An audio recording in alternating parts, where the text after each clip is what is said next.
नमस्कार। तो पहले चरण का वोट डाला जा चुका है, दूसरे चरण के लिए तैयारियां शुरू हो चुकी हैं और चुनाव बहुत तेजी से अब आगे बढ़ रहा है।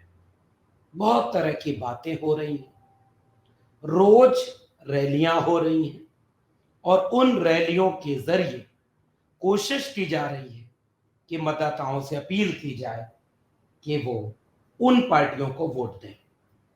और वोट की अपील करने के लिए चुनाव आयोग ने बाकायदा आचार संहिताओं का एक खाका तैयार किया है, जिसकी मर्यादा में रहकर, जिसके मुताबिक किसी भी नेता को वोट मांगते समय क्या बोलना है और उससे ज्यादा बड़ी बात क्या नहीं बोलना है, इसका पूरा का पूरा एक खाका तैयार है। और इस बीच में चुनाव आयोग जैसी एक संस्था जिसकी जिम्मेदारी है कि वो इस बात की निगरानी रखे, वो इस बात पर निरख परख रखे कि कौन नेता उन मर्यादाओं को तोड़ रहा है। एक जमाना हुआ करता था जब चुनाव आयोग ठोस रूप में सक्रिय होकर के, निरपेक्ष होकर के काम करता हुआ दिखता था। आजकल केवल एक खबर आई बस कि पैसे पैसे की पकड़ की गई, पैसा पकड़ा गया, पैसा जब्त किया गया, जो कि एक जरूरी काम है।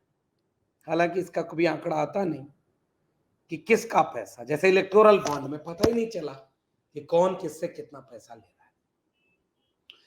चुनाव आयोग का दूसरा सबसे बड़ा और सबसे जरूरी काम यह था कि वह चुनाव आयोग इस बात पर नजर रखे कि उनकी शर्तों का उल्लंघन कौन नेता कर रहा है।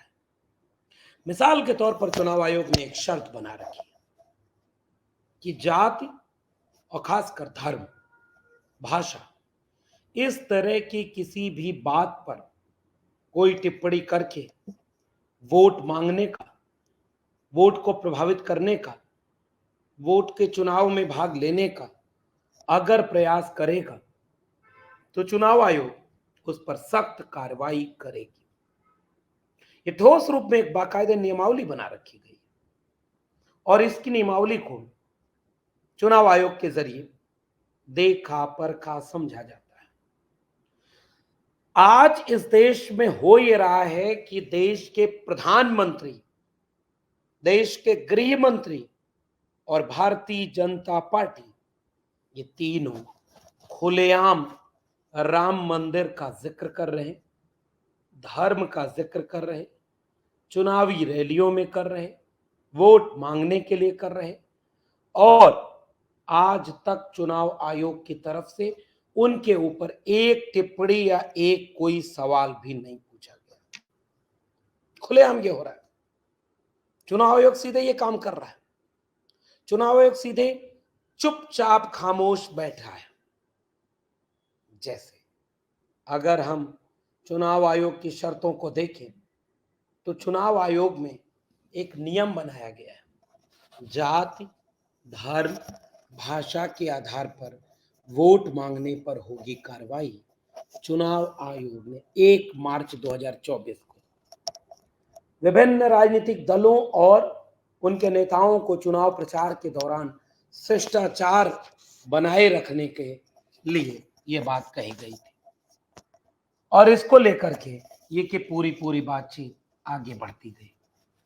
आयोग ने कहा कि राजनीतिक दलों और उनके नेताओं को तथ्यात्मक आधार के बिना बयान नहीं देना चाहिए। ऐसे कई शर्तें चुनाव आयोग ने बना रखी है, लेकिन एक ट्विटर हैंडल है बिहार बीजेपी, उसका एड्रेस है BJP for Bihar, BJP for Bihar.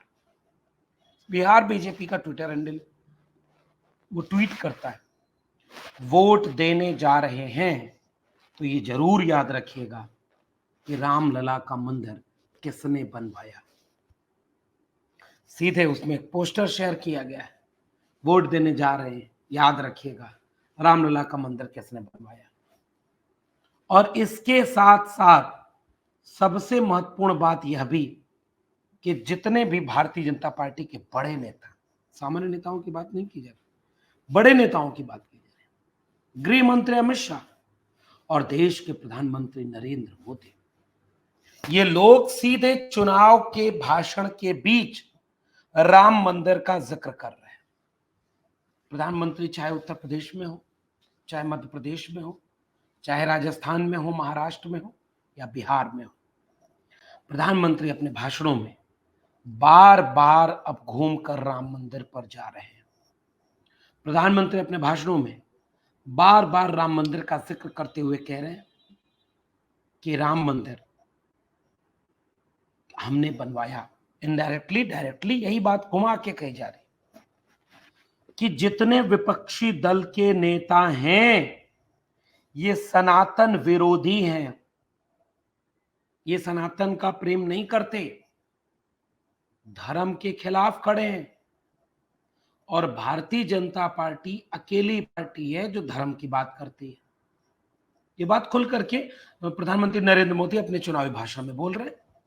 और प्रधानमंत्री नरेंद्र मोदी ने यह बात चाहे उत्तर प्रदेश के पश्चिम उत्तर प्रदेश में कही हो, चाहे और द्वारिका में नीचे जाकर के समुद्र के नीचे द्वारिका के मंदिर का दर्शन करना, प्रधानमंत्री नरेंद्र मोदी ने इस बात को कहते हुए भी इस बात का पूरा जिक्र रखा, ध्यान रखा कि राहुल गांधी के बयान हो, चाहे समाजवादी पार्टी के किसी नेता का, यह कह देना कि धर्म के नाम पर पाखंड फैलाया जा रहा है, जनता को पाखंड में नहीं फंसना है, इस बात को इस तरह से जोड़ देना कि राम के उपासकों को पाखंडी बता रही है समाजवादी पार्टी, राम भक्तों को पाखंडी बता रही है समाजवादी पार्टी। सीधे नरेंद्र मोदी जी ये बात कह रहे हैं, जबकि नेता ने ये बोला कि राम के नाम पर धर्म नहीं हो रहा, पाखंड किया जा रहा है। तो क्या बीजेपी पाखंड कर रही है? क्या बीजेपी मानती है कि राम के नाम पर जो काम वो कर रही है वो धर्म नहीं, पाखंड है? अगर बीजेपी ऐसा मानती है तो उसके लिए ये बात कही गई, तो ये बात धर्म के विरोध में कैसे? और अगर बीजेपी ऐसा नहीं करती तो ये बात तो उसके लिए कही ही नहीं गई। जैसे कबीर साहब ने लिख दिया कि माला तो करबे फिरे, जीप फिरे मुखमाई, मनुआ तो 14 फिरे, यह तो सुमरन नाई, मन ना रंगाए रंगाए जोगी कपड़ा। इस तरह के बयान अगर कबीर साहब ने कहे तो इससे आहत कौन होगा? जो इस तरह के पाखंड में शामिल होगा। सच्चा धार्मिक आदमी कभी भी इसको अपने ऊपर नहीं लेगा। ठीक वैसे ही यह जो पाखंड का विरोध है इस देश में हजारों साल से होता चला आया, धर्म का विरोध नहीं, पाखंड का विरोध। निर्गुण संतों ने कहा धर्म आपके अंदर है। पॉलिटिकल पार्टियां नहीं थी तब भी धर्म था, पॉलिटिकल पार्टियां नहीं होंगी तब भी धर्म होगा। लेकिन इसको लेकर के यह कह देना कि विपक्षी दल के नेता धर्म विरोधी हैं और चुनाव आयोग चुप रहे। जैसे राहुल गांधी ने अपने बयान में कहा कि वह शक्ति के खिलाफ है, उस शक्ति के खिलाफ जो बीजेपी के साथ खड़ी है, ईडी की शक्ति, सीबीआई की शक्ति, पैसे की शक्ति, काला धन को इलेक्टोरल बॉन्ड के नाम पर लूट लेने की शक्ति, और हमें इस कई तरह की शक्तियों से लड़ना है। यह बात राहुल गांधी ने कही। और नरेंद्र मोदी जी इस बात को कहां ले गए कि इंडी अलायंस, एक तो बार बार वो अपमानित करते हुए विपक्षी दलों को इंडी अलायंस कहना तेज कर चुके हैं। पिछले दिनों जब प्रेस कॉन्फ्रेंस साझा की गई राहुल गांधी और अखिलेश यादव की, उस प्रेस कॉन्फ्रेंस में अखिलेश यादव जी ने इस बात को बहुत तरीके से उठाया कि जब हमारे गठबंधन का नाम इंडिया अलायंस है तो आप इसे इंडी अलायंस क्यों कहते हैं? क्या आपको इंडिया बोलने में शर्म आती? क्या आपको इंडिया बोलने में कोई दिक्कत है? क्या आप इंडिया के विरोधी हैं? लेकिन इसी भाषा को देश के प्रधानमंत्री ने बोलना शुरू किया। फिर पूरी बीजेपी यही भाषा बोलती है। चलो वो पॉलिटिकल पार्टी है, वो ये भाषा बोले, समझ में आता है। लेकिन टेलीविजन चैनल के मीडिया हाउसेज में बैठे हैं, बड़े बड़े पत्रकार ठीक वही भाषा बोल रहे हैं जो प्रधानमंत्री की भाषा है। अगर दो नैरेटिव आया, एक नैरेटिव विपक्ष का, एक नैरेटिव सत्ता पक्ष का है, और आप केवल एक नैरेटिव में इंडिया अलायंस बोल रहे हैं, तो इसका मतलब आपने पक्ष चुन लिया है कि आप देश के प्रधानमंत्री यानी सत्ताधारी दल के पक्ष में खड़े हैं, और उसी तरह से देश को बरगलाने का काम करते हैं। और इंडिया अलायंस शक्ति के खिलाफ खड़ा है, यानी राहुल गांधी किस शक्ति की बात कर रहे हैं कि ये ईडी, सीबीआई, काला धन, चुनाव आयोग, बहुत तरह की शक्तियां बीजेपी के पक्ष में खड़ी हैं। हमें इन शक्तियों से लड़ना है। और इस बात को कहते हुए राहुल गांधी कहां ले जाना चाह रहे थे बात को, और देश के प्रधानमंत्री यह कहते हैं कि वो मां शक्ति, देवी शक्ति के खिलाफ खड़े हैं। क्या चुनाव आयोग को यह नजर नहीं आ रहा? क्या चुनाव आयोग को यह नजर नहीं आ रहा कि चुनाव आयोग के सामने इस बात को ये खुल करके कहा जा रहा है कि ये सारे लोग राम मंदिर के विरोधी हैं, राम मंदिर के विरोधी हैं, और ये नहीं चाहते थे कि मंदिर बने।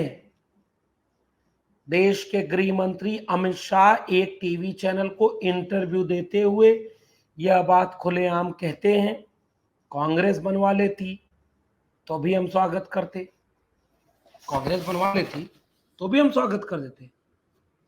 इसलिए आज इस बात को समझना जरूरी है कि क्या भारतीय जनता पार्टी राम मंदिर के नाम पर जनता से वोट मांगने की कोशिश कर रही है, और अगर अपने भाषणों में बार बार धार्मिक प्रतीकों, मंदिर, इन सब चीजों का जिक्र कर रही है, तो वह पार्टी यह नहीं चाहती कि कैसे वो धर्म के नाम पर वोट को प्रभावित करे। और अगर ये वोट को प्रभावित करने वाले भाषण हैं तो चुनाव आयोग इन पर कार्रवाई क्यों नहीं कर रहा? टीएन शेषन का नाम जानते हैं आप? टीएन शेषन एक जमाने में एक बड़े चुनाव आयुक्त हुआ करते थे, और जब भी चुनाव होता था टीएन शेषन अपने काम से, अपनी बातों से, चुनाव आयोग की एक्टिविटीज से देश की सुर्खियां बटोरने का काम करते थे। क्या सत्ताधारी दल, क्या विपक्षी गठबंधन, कोई भी हो, उसके अगर वो आचार संहिता को तोड़ने का काम कर रहा है तो उसे बाकायदे आचार संहिता तोड़ने के जुर्म में ये सारे लोग चुनाव आयोग कार्रवाई करके उनको सजा देने का काम करता था। और अब चुनाव आयोग और चुनाव आयुक्त प्रेस कॉन्फ्रेंस में सामान्य और औसत दर्जे से नीचे की शायरी बोलने का समय तो पा जाते हैं, लेकिन खुलेआम धर्म का नाम, धर्म का इस्तेमाल चुनावी रैलियों में वोट को प्रभावित करने के लिए, वोट को बदलने के लिए, वोट को अपनी तरफ मोड़ने के लिए किया जा रहा हो, और चुनाव आयोग एक सो कॉज नोटिस भी नहीं देता है, चुनाव आयोग जवाब भी नहीं मांगता है, चुनाव आयोग एक सवाल भी नहीं पूछता है, चुनाव आयोग एक ऐसा कदम भी नहीं उठाता है जिससे किसी को यह लगे कि चुनाव आयोग सक्रिय है, काम कर रहा है। और बतौर नागरिक यह सवाल देश की जनता का सवाल होना चाहिए, बतौर नागरिक यह सवाल आपका सवाल होना चाहिए कि आज 2024 के चुनाव में देश के सबसे बड़े नेता को, दुनिया और ब्रह्मांड के सबसे बड़े नेता को क्या मंदिर के नाम पर वोट मांगना शोभा देता है? मंदिर आस्था का विषय था, बन गया, धर्म निजी आस्था का विषय चलता रहेगा, लेकिन आपको वोट मांगना था अपने 10 साल के काम पर, अपने 10 साल की जुमलों को गारंटी बनाने पर, और आगे आप इस देश का विकास कैसे करेंगे 2047 जो बार बार कह रहे हैं। चुनाव प्रचार यहां होना था, और चुनाव प्रचार विपक्षी दलों का अपमान करने और धर्म के नाम पर जनता की भावना का दोहन करने के नाम पर हो रहा है। और चुनाव आयोग चुप है। सवाल बनता है कि चुनाव आयोग अगर चुप रहेगा, वोटिंग के समय कहीं मशीन खराब हो रही, कहीं मतदान धीमे करा दिया जा रहा, कहीं पुलिस वाले खड़े होकर आधार कार्ड चेक करने के नाम पर लंबी लंबी लाइन लगवा दे, मतदान धीमे हो जाए, इस तरह के कई काम अगर कर दिए जाएं तो क्या लोकतंत्र जिंदा रहेगा? ये सवाल बतौर नागरिक इस देश के हर नागरिक को पूछना चाहिए। आपका इस सब पर क्या मानना है नीचे कमेंट बॉक्स में जरूर बताइएगा। फिर मिलेंगे किसी और टिप्पणी के साथ, तब तक के लिए बहुत बहुत धन्यवाद।